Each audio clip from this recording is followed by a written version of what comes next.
नमस्कार, उत्तराखंड के इस खास बुलेटिन में आपका स्वागत है। मैं हूं आपके साथ जसलीन कौर। आइए शुरुआत करते हैं कुछ बड़ी खबरों के साथ। रायपुर विधानसभा क्षेत्र के अंतर्गत विभिन्न विकास योजनाओं का लोकार्पण और शिलान्यास कार्यक्रम आयोजित किया गया। वहीं तुनवाला क्षेत्र में आयोजित कार्यक्रम में सीएम त्रिवेंद्र सिंह रावत ने क्षेत्र की जनता को कई सौगातें दी। वहीं कार्यक्रम में रायपुर विधानसभा के विधायक उमेश शर्मा काऊ सहित बड़ी संख्या में लोग मौजूद रहे।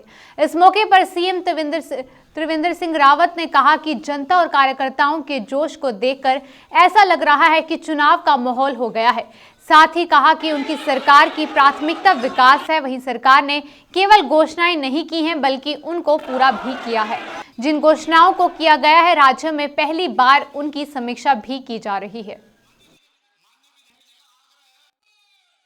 यह कार्यक्रम रायपुर विधानसभा में हुआ है। कार्यकर्ताओं का जोश, जनता का जोश, ये सब यहाँ पर साफ साफ दिखाई दे रहा है और ऐसा लग रहा है जैसे कि चुनाव का माहौल हो गया है।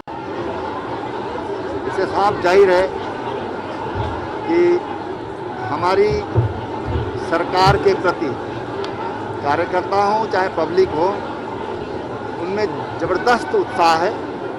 वो आज यहाँ पर साफ साफ दिखाई दिया। बहुत सफल कार्यक्रम के लिए मैं विधायक जी को बहुत बहुत बधाई देता हूँ।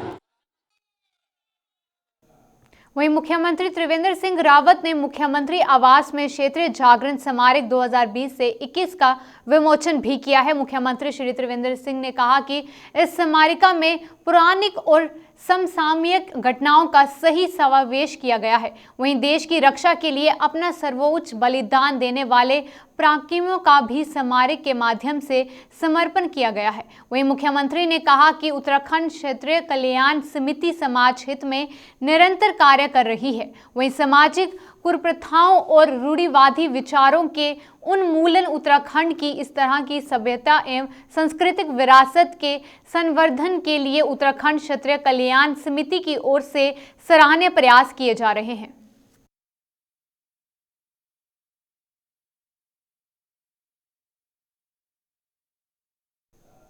वहीं आगामी कुंभ में सरकार ने कई एसओपी जारी कर दिए गए हैं, जिसमें कुंभ में 1 अप्रैल से 28 अप्रैल तक होगा। वहीं गुरुकुल कांगड़ी की ओर से लगातार विश्वोदय पादप महाकुंभ का आयोजन वर्चुअल रूप से किया जा रहा है, जिसमें भेषण विभाग के अध्यक्ष और पादन वैज्ञानिक प्रोफेसर सत्येंद्र कुमार राजपूत ने बताया कि 14 जनवरी से उन्होंने कुंभ कार्य शुरू कर दिए हैं। वहीं कुंभ में पादप पौधों को प्रदर्शित किया जाएगा और जिसके चलते हम ऑनलाइन ही गुरुकुल कांगड़ी फार्मेसी के स्टूडियो में से देश विदेश में लोगों को जानकारी दे रहे हैं। साथ ही गुरुकुल द्वारा एक भव्य स्वास्थ्य शिविर लगाने वाले हैं, जिसमें बहुत सारे मेडिसिन प्लांट हमारे द्वारा लगाए जाएंगे जो कि गंभीर बीमारियों में काम आते हैं। 14 जनवरी 2021 से हमने शुरू किया और हमारी कोशिश ये रही है कि हम जितने से ज़्यादा लोग जो चाहे वो कुंभ प्रेमी हो, चाहे वो साइंस प्रेमी हो, चाहे जिस तरह के भी लोग हों, वर्चुअल प्लेटफॉर्म में हमने पहले उनको जोड़ा है।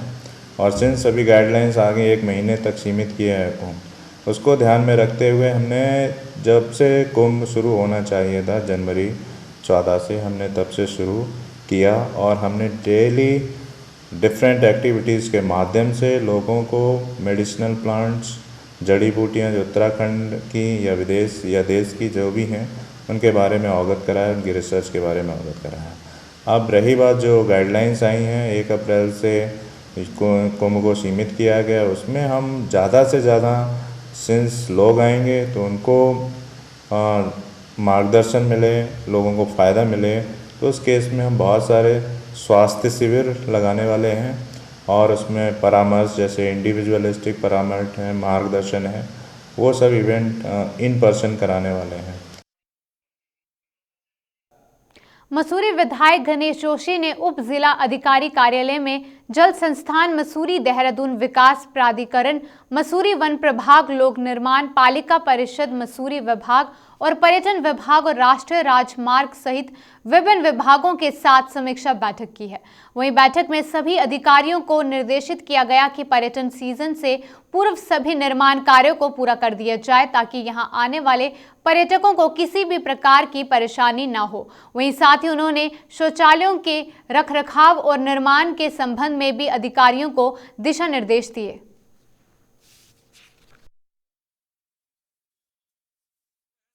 देखिए, मेरी कोशिश रहती है कि समय समय पर विभाग के अधिकारियों से बातचीत करके यहाँ की जो जन समस्या है उनका निवारण कराया जाए। आज मैंने जल निगम, जल संस्थान, विद्युत, PWD, forest, tourism, NH, MDDA सारे विभाग के अधिकारियों को यहाँ पर बुलाया था और बैठकर कुछ चीज़ों का हल मौके पर निकला है, कुछ को निर्देशित किया है और मुझे पूरा भरोसा है कि जो समय सीमा पर इन्होंने हमें बताया है कि हम काम को पूरा करेंगे, उस समय इसके अंदर ये काम पूरे होंगे और जनता की समस्या का समाधान होगा। मसूरी में देखिए, पार्किंग एक बहुत बड़ी समस्या है। अभी एक 212 गाड़ी की पार्किंग हमारी जून तक पूरी हो जाएगी। आज माननीय विधायक जी द्वारा जो यहाँ के जो विभाग हैं उनकी समीक्षा बैठक ली गई है, उसमें कई बिंदुओं पे जो है समीक्षा की गई। पहला तो ये कि प्रोजेक्ट कब स्टार्ट हुआ और प्रोजेक्ट का फिनिश टाइमलाइन क्या है और कहाँ कहाँ चीज़ें हैं जहाँ कमियाँ पाई गई हैं, उसमें क्या क्या कार्रवाई होनी है, उसके विषय में ये किया गया है कि उसको तुरंत उस पर त्वरित कार्रवाई करते हुए जो कार्य हैं उसको पर्यटन सीजन से पहले और पर्यटक और यहाँ मसूरी के नागरिकों को समय से सुपुर्द कर किया जा सके। तो उसके संदर्भ में आज मीटिंग थी।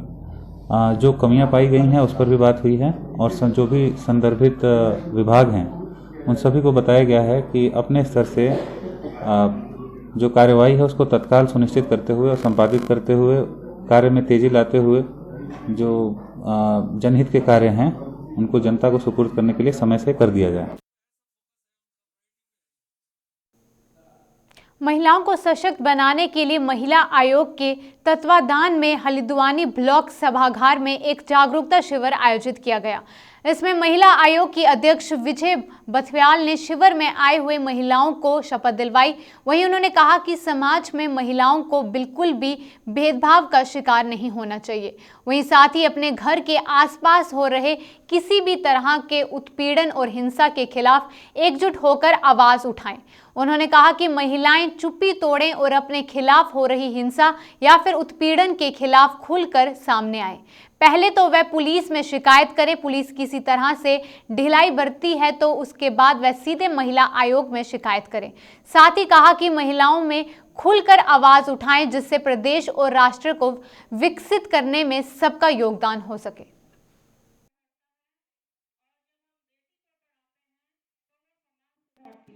निर्माण होता है।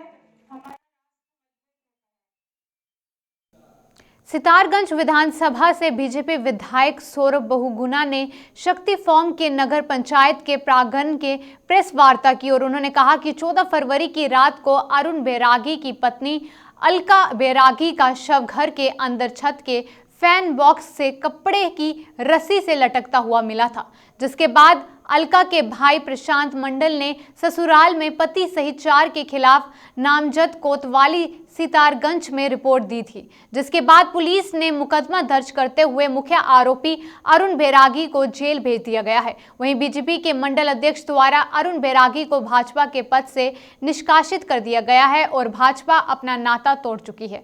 फिर भी कांग्रेस आरोप लगा रही है कि अरुण बैरागी के परिवार को बचाया जा रहा है।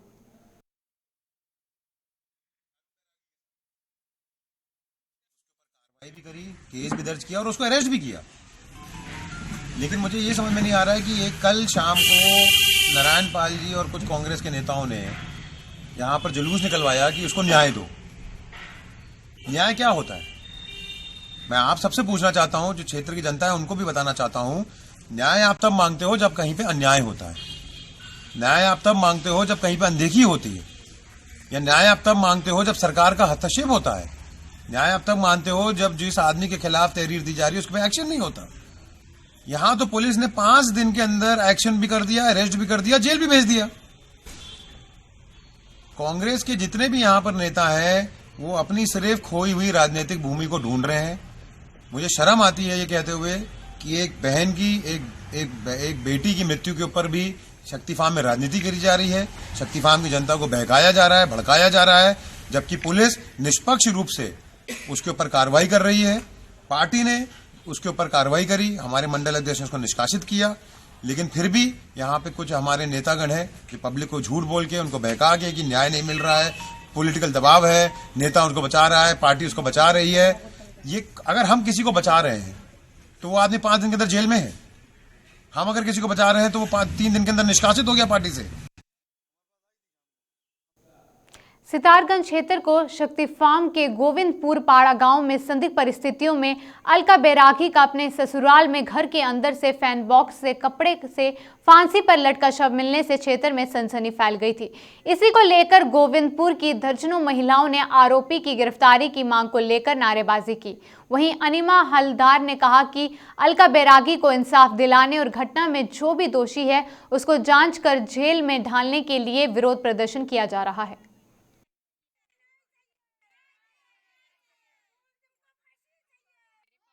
गोविंद नगर से सारे महिलाएं जो है बेटी की तरफ से ये सभी आए हैं न्याय मांगने के लिए। मैं महिला हेल्पलाइन की कार्यकर्ती हूँ, तो मेरा भी फर्ज बनता है आज ऐसे जो दुखद घटना है जो हमारे गांव में हुआ है, जो कि इन लोगों से मुझे पता लग रहा है कि जब इनके उस बेटी के साथ ये सब हुआ था कि इसको लेके कहीं बाहर ले जाते थे और लेके इससे गलत काम करवाते थे। जब वो विरोध करती थी तब इसको मारा पीटा जाता था, तब जाके इसके विरोध करने के वजह से ही इसके हत्या हुई है। इन सब महिलाओं को कहना है, मैं चाहती हूँ शासन प्रशासन, अगर यहाँ के प्रशासन नहीं सुनते हैं तो मैं चाहती हूँ जो आगे जो कार्रवाई हो इनका, और सारे जितने भी मुजरिम हैं उनका सब गिरफ्तार होना चाहिए और उन्हें कड़ी से कड़ी सजा होना चाहिए। जहां एक तरफ तमाम राजनीतिक दल विधानसभा चुनाव की तैयारियों में जुटे हैं तो वहीं कांग्रेस अभी भी पिछली हार से सबक नहीं ले रही है। हाल ही में कांग्रेस अल्पसंख्यक विभाग ने रुड़की ग्रामीण का जिला अध्यक्ष मरघूब कुरैशी को बयान दिया था। वहीं विडम्बना से ये रही बड़े नेताओं की दखल पर एक ही दिन में ग्रामीण का जिला अध्यक्ष को निष्कासित भी कर दिया गया है। इस पर कांग्रेस के भीतर ही राजनीति गर्मा गई है। वहीं कांग्रेस के जिला प्रभारी याकूब सिद्दीकी बता रहे हैं कि उन्हें हटाया नहीं गया है बल्कि होल्ड पर रखा गया है, जबकि मरघूब कुरैशी का कहना है कि मैं कोई फोन या कॉल नहीं है जो उसे होल्ड पर रख दिया गया है।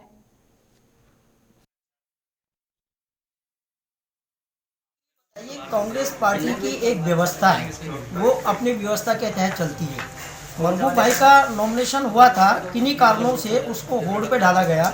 होल्ड पे डालने के बाद बहुत सारी चीज़ें ऐसी होती है जो पार्टी का आंतरिक मामला होता है, और वो आंतरिक मामला प्रदेश अध्यक्ष के ही क्षेत्राधिकार में होता है। उस पर मेरा ये कहना, मुझसे ये जवाब चाहना कि उसमें क्यों हटाया गया। हटाया नहीं गया, उन्हें होल्ड पे डाला गया। देर से देर उसकी प्रदेश अध्यक्ष ने एक कमेटी बनाई है, वो कमेटी अपनी रिपोर्ट प्रदेश अध्यक्ष को दे देगी तो निश्चित तौर पर जो आदमी काबिल होगा उसको कांग्रेस आगे लाने का काम करेगी।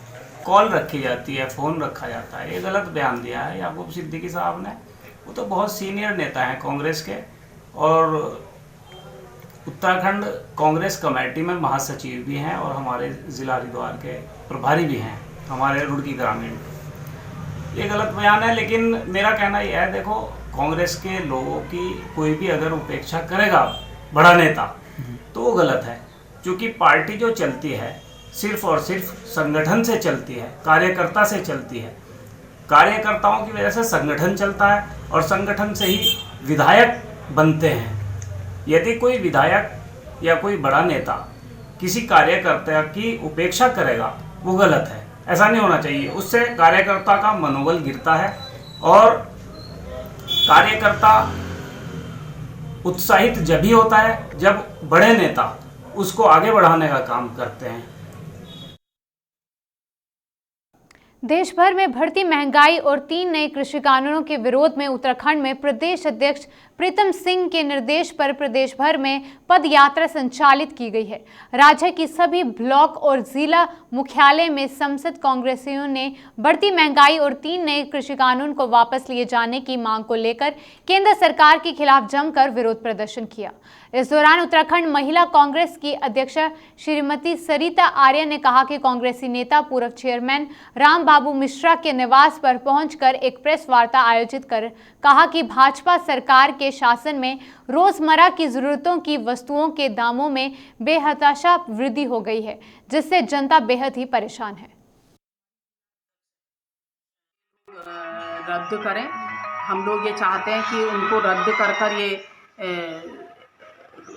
जो 3 काले कानून इन्होंने पास किए हैं उन्हें वापस लें और किसानों के हितों में जो हमारे किसान वहाँ पे बैठे हैं उनके हितों की बात ये करें, जिससे नहीं तो आने वाले जिस तरह से पंजाब में इस समय नगर पालिका में कांग्रेस ने अपना परचम लहराया और जगह भी इन्हें सबक मिलेगा। 2022 में यहाँ भी जनता इनको सबक सिखाएगी और 2022 में कांग्रेस की सरकार यहाँ पे आएगी। हमेशा से जनता के साथ जुड़ी है, हमेशा से जनता के हितों में कांग्रेस ने काम किया है और अभी भी करती आएगी। हम लोग इनसे कहना चाहते हैं कि आपने आपदा में जितने फंसे हुए लोग थे उनको सुरक्षित निकालिए। कांग्रेस कोई उसमें राजनीति नहीं कर रही, उनका एक ही मांग है कि भाई जो बचे हुए हैं, जिनके परिवार में उनका बेटा है, उनकी बहुएं हैं, उनके कोई भी किन्हीं की कैजुअल्टी हो गई है तो उनको मांग कर रहे हैं कि उनको पैसा दिया जाए, उनके घरों में सुरक्षा की जाए, उनके घर बनाए जाए। कईयों के तो घर भी बह गए हैं वहाँ और बहुत ज़्यादा कैजुअल्टी हो गई, अभी भी उनके अंग मिल रहे हैं। आपको पता ही होगा सुरंग को खोदा जा रहा है, वहाँ सुरंग में कभी किसी का हाथ मिल रहा है, कभी किसी का पैर मिल रहा है। तो हम उनको अपनी श्रद्धांजलि भी देते हैं कि किसी ने अपना पति खो दिया, किसी ने अपना बेटा खो दिया, मजदूर लोग थे वो लोग, तो बहुत ज़्यादा वहाँ नुकसान हो गया है। कांग्रेस हमेशा से जनता के हितों में देखिए रहती है। रुड़की कांग्रेस कमेटी के आह्वान पर रुड़की शहर से लेकर देहात क्षेत्र में पेट्रोल, डीजल और गैस सिलेंडर की बढ़ती कीमतों को लेकर कांग्रेस कार्यकर्ताओं ने विरोध प्रदर्शन कर भाजपा सरकार के खिलाफ नारेबाजी की। नगर कांग्रेस कमेटी ने चंद्रशेखर आजाद पर गैस सिलेंडर को हाथ में उठाकर विरोध किया, तो वहीं ग्रामीण क्षेत्रों में कांग्रेस के कार्यकर्ताओं ने पद यात्रा निकालकर विरोध जताया। इस मौके पर ग्रामीण जिला प्रभारी याकूब सिद्दीकी ने सरकार पर जमकर निशाना साधा। उन्होंने कहा कि भाजपा सरकार तानाशाही रवैया अपना रही है। बढ़ती हुई डीजल के दाम, पेट्रोल के दाम, रसोई गैस के दाम, आम जनता पर जो मार पड़ रही है महंगाई की, उसको लेके ये कांग्रेस का राष्ट्रव्यापी एक प्रदर्शन है। कांग्रेस जो जन विरोधी निर्णय ये मौजूदा सरकार ले रही है उसके खिलाफ लोकतांत्रिक व्यवस्था के तहत ये प्रदर्शन नहीं कर सकती है, प्रदर्शन कर रही है। आज हमारा प्रोग्राम पदयात्रा का प्रोग्राम था पेट्रोल से लेकर और रामपुर चुनगी तक। ये जो किसानों के खिलाफ 3 काले कानून बनाए हैं सरकार ने, उसके विरोध में और बढ़ती गैस की महंगाई और डीजल पेट्रोल के दामों को लेकर एक विरोध प्रदर्शन करना था। देखिए, जैसे विपक्ष में हमारे सभी पूरे भारत में धरना प्रदर्शन लगातार चलते आ रहे हैं और चलते रहेंगे। नरेंद्र मोदी जी और स्मृति ईरानी जी और इनके जो जितने भी नेतागण हैं, जिस समय हमारी सरकारें थी तो ये किस तरीके से नंगा नाच नाचते थे यदि हम 10 रुपये भी हमारी सरकार बढ़ा देती थी। और आज ये लोग गुग्गे बहरे अंधे होके बैठे हुए हैं, इनको ये नहीं दिखाई दे रहा कि भारतवर्ष किस और जा रहा है।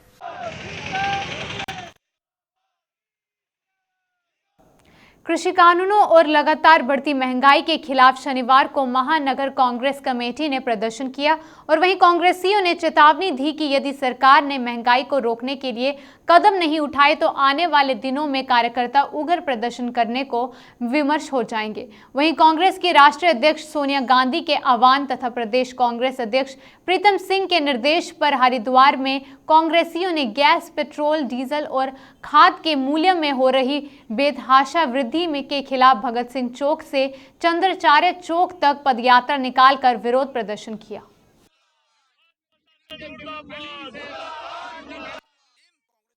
अध्यक्ष माननीय सोनिया गांधी जी के निर्देश पर और प्रदेश कांग्रेस कमेटी के अध्यक्ष प्रीतम सिंह जी के आदेश पर आज पूरे उत्तराखंड में ये धरने हो रहे हैं। किसान 3 महीने से सड़कों पर बैठे हैं।